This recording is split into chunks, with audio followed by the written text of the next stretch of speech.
अक्सर लोग क्या कहते हैं, सच बोलेंगे तो नुकसान हो जाएगा, कारोबार में थोड़ा झूठ तो चलता है, सच से पेट नहीं भरता। इसीलिए कुछ लोग झूठ बोलकर ज्यादा कमा लेते हैं, माल भी बिक जाता है, दुकान भी चलती है, पैसा भी आ जाता है। मगर एक सवाल है, क्या इसमें बरकत होती है? नहीं। झूठ से कमाई तो आ जाती है, मगर सुकून नहीं आता, दिल बेचैन रहता है, घर में चैन नहीं होता और माल जल्द खत्म हो जाता है। इस्लाम हमें क्या सिखाता है? रसूल खुदा सल्लल्लाहु अलैहि वसल्लम ने फरमाया, सच्चाई बरकत लाती है और झूठ बरकत को खत्म कर देता है। सोचो, एक ताजिर झूठ बोलकर माल बेच दे, कपड़ा अच्छा नहीं मगर कह दे बेहतरीन है, चीज खराब हो मगर कह दे नहीं है। कुछ देर का फायदा हो जाएगा मगर ग्राहक दोबारा नहीं आएगा, नाम खराब हो जाएगा और अल्लाह की मदद हट जाएगी।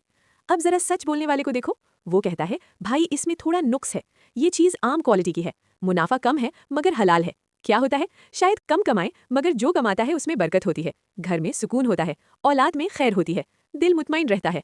रसूल अकरम सल्लल्लाहु अलैहि वसल्लम खुद सच बोलकर तिजारत करते थे।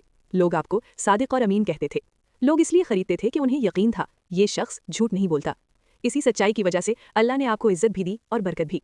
आज भी कानून वही है, झूठ बराबर वक्ती फायदा, सच बराबर हमेशा की बरकत।